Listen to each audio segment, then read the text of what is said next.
Twisted Tie is cracking. Folks, we had an exciting playoff round last week for some. Unfortunately for me and my Niner fans, not so exciting.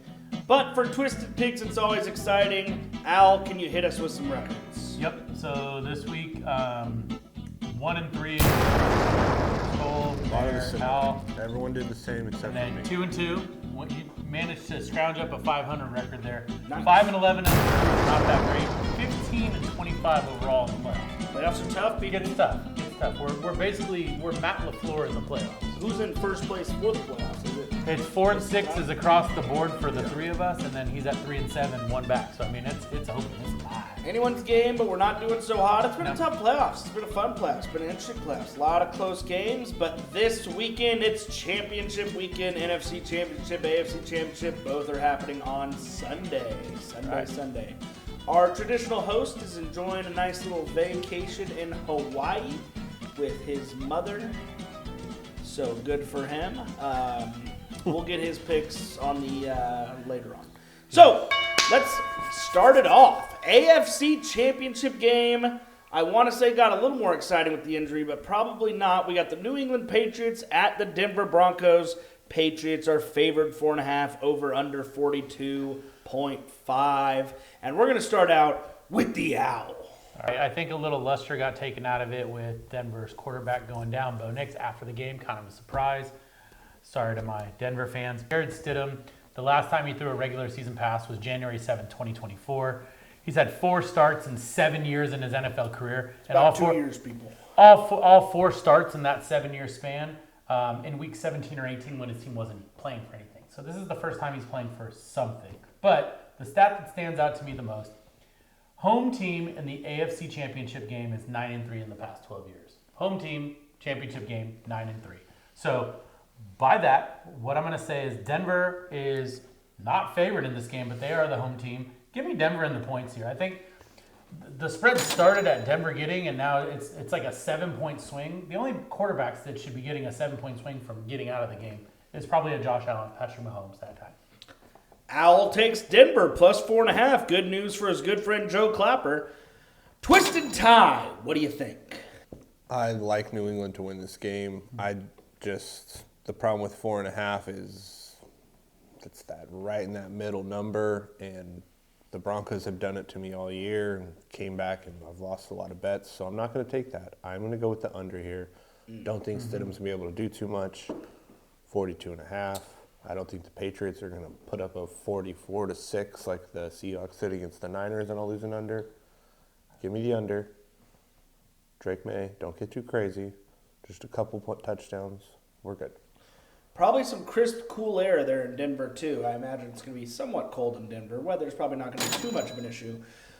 But Twisted Time right there with you. If this was plus 6.5, I'd go Denver all day long. And if it was minus 2.5, I'd go New England all day long. I think 4.5 is a good line, and I agree with what the Owl said about the quarterback situation. It's Bo Nix to Stidham. I mean, Bo Nix is playing pretty well, but what are we really talking about here, right?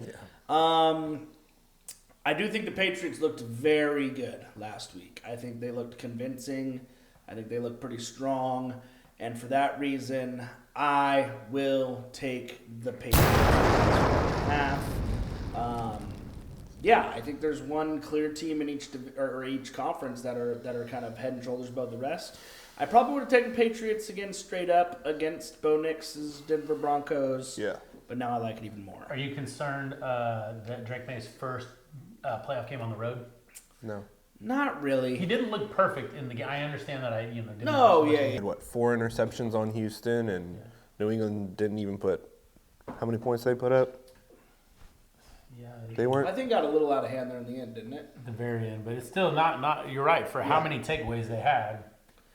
It's going to be a grinder. But that takes us to the next game, the NFC Championship. We got Rams at the Seattle Seahawks. We got Seahawks minus 2.5 and the over-under at 47. Twisted Tie, do you want to lead this one off? Or McVay. I'm going with McVay. I think he's been here before, done it with Stafford. I think they're just a slight bit better of a team offensively when you get Puka going down the field consistently. think I like that matchup better than Sam Darnold and JSN. So I will be going Rams plus 2.5. Yeah. I fault you. All right. I like the pick, and again, I hear what Twisted Tie is saying. I think the individual standout players and position players, the skill players in the Rams, they got Devontae Adams in the red zone. They have Puka Nacua. They've been looking good. And Zach Charbonnet, torn Achilles. Yeah. So that hurts Seahawks. Or ACL, whatever it was. But There goes my prop bet.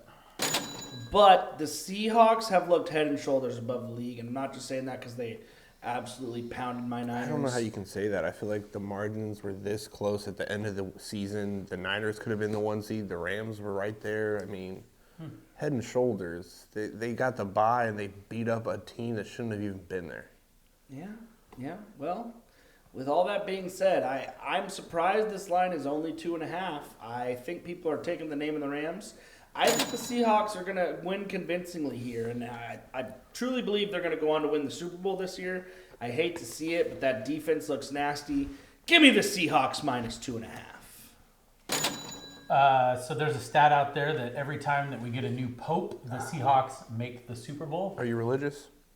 That's a weird stat. I'm just saying. 2005, 2013, and now 2025 got a new pope. So that's out there. So. That's an odd stat, folks. Yeah, but that's not counting all the popes before that. Were there popes in the middle? There's plenty of popes before Not 2005. in between, I think, because popes are not like a president. They're they're up when they die, I think. Were there Seattle Super Bowls in between those, or was it Not literally? between. Casey, Or were is the, it were the strictly the 3 and 3 Seahawks rule? before 2005? Yes.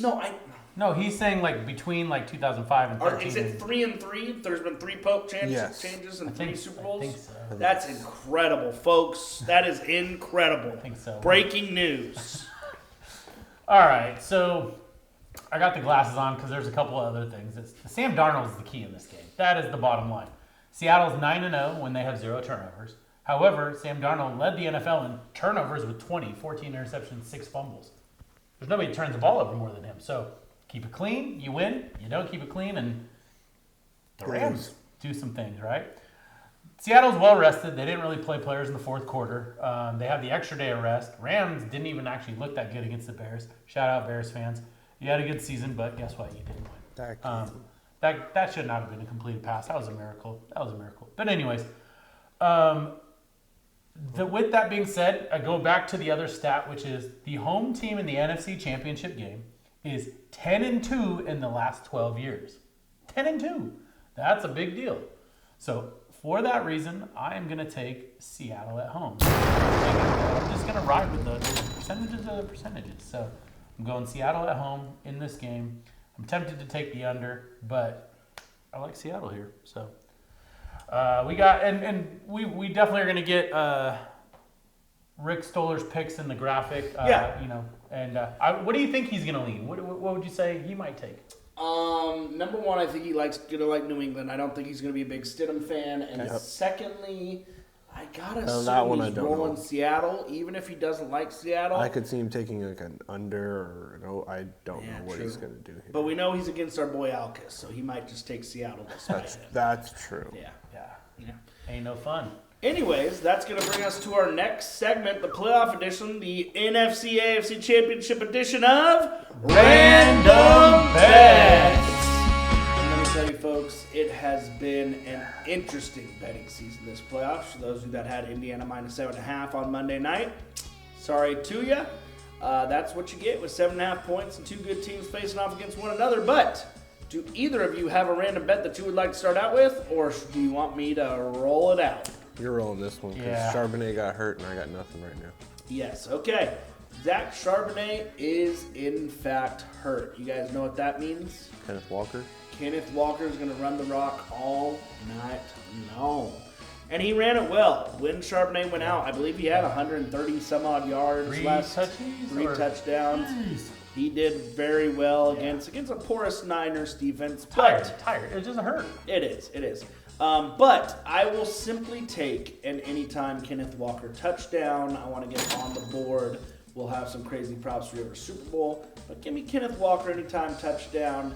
I think he's going to have a big day. I'm going to just go the most boring thing I can think of. Sam Darnold, I think I saw his passing yards at like 235 was the over-under, which is like insane. I don't think they're going to trust him to do any of that. I think that Sam Darnold. Where that? Sam Darnold. I think this is going to be. I think there's going to be some defense in this game. I think that they're going to run the ball like you said. I like your Kenneth Walker piece. He's not getting anywhere near that. I'm taking under yards, Sam Darnold, under passing yards. No question. Yeah, last week it was interesting. I saw he only had about 135 passing yards. Granted, he did not need very No, I know. But I don't mind the pick. Twisted Tie.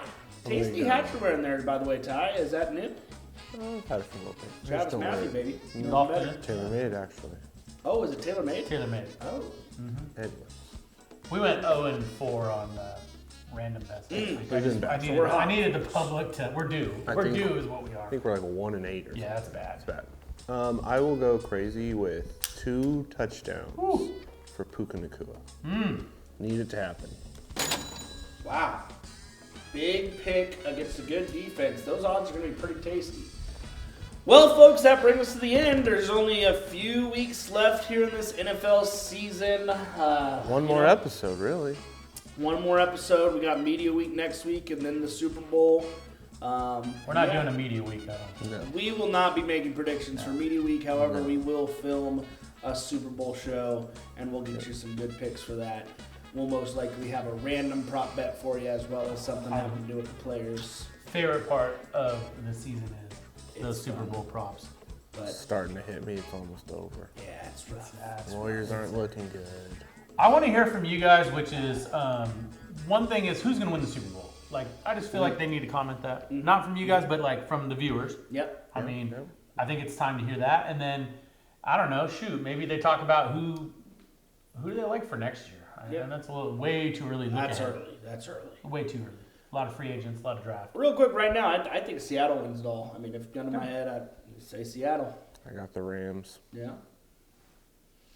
NFC. You going AFC, Brad? I think it's the winner of the NFC. I mean, it's that division is good. Those two guys. I mean, they're way better than NFC West is best. And I've got Seattle in the game, so I'll ride with Seattle. All right. Yeah. All right. Give us your picks down low. Thanks for joining us, and we will see you next time for our Super Bowl show. Super Bowl. You're good. All right.